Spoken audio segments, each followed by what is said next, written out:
अपने देश के मणिपुर स्टेट में दंगे हो रहे हैं, कर्फ्यू हो रहा है, प्रोटेस्ट हो रहा है और 2 लोग दंगों में मर गए हैं।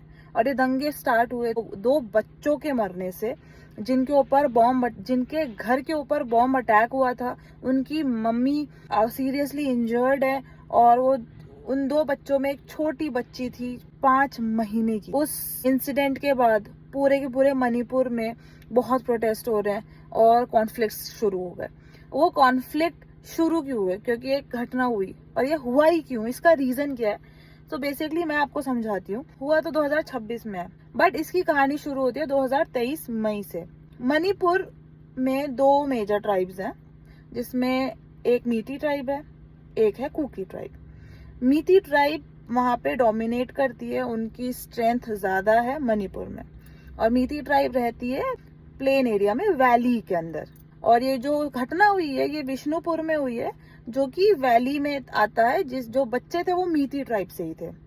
तो अटैक हुआ है जो लोग मीती ट्राइब से थे उन पे। मीती ट्राइब ने बोला ये कुकी ने किया। और कुकी ट्राइब जो रहती है वो रहती है आपकी हिली एरिया में, ठीक है। और हिली एरिया में मोस्टली, तो आप देख लो मणिपुर 2 पार्ट में डिवाइड, हिली एरिया में कुकी, वैली प्लेन एरिया में आपके मीटी। लेकिन पॉपुलेशन ज्यादा है मीटी की। जो 2023 में कॉन्फ्लिक्ट शुरू हुए थे, कर्फ्यू ये जो चालू हुआ था प्रोटेस्ट वगैरह, ये इसलिए चालू हुआ था क्योंकि मीटी ने कहा कि हम लोगों को आप लेकर आओ शेड्यूल ट्राइब के अंदर, डिमांड करी।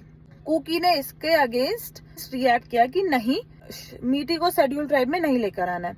क्यों नहीं लेकर आना है? क्योंकि शेड्यूल ट्राइब में आते ही एम्प्लॉय रिजर्वेशन और लैंड रिजर्वेशन मिल जाता है एसटी ट्राइब में आते ही किसी भी कम्युनिटी को। अगर ये हो जाता तो जो हिली एरिया है जहां पे 90% कुकी ट्राइब है, 90% कुकी ट्राइब है, वहां पर मीती ट्राइब आती और हिल एरिया को कब्जा कर लेती, या वहां पे खरीद लेती, या वहां पे राइट्स क्लेम कर लेती। इस डर से कुकी ट्राइब ने उसके अगेंस्ट मोर्चे निकाले, प्रोटेस्ट किया कि नहीं जी, मीटी को आप एसटी के अंदर नहीं ला सकते। तब से ये कम्युनल रायट्स स्टार्ट हो गए वहां पे। कौन जमीन ओन कर सकता है या फिर किसके पास राइट्स है उस जमीन को लेने का, बेसिकली चल यही रहा है। काफी लोगों को इंडिया में ये चीज का पता ही नहीं है कि एक्चुअल में हो क्या रहा है। और ये इसलिए ज्यादा ट्रिगर हुआ और इतना लॉन्ग लास्टिंग हो गया है कि 3 साल से मतलब चल रहा है, कंट्रोल हो रहा है, फिर चल रहा है, फिर कंट्रोल हो रहा है। क्योंकि ये कॉन्फ्लिक्ट मतलब वेव्स की फॉर्म में आ रहे हैं बेसिकली।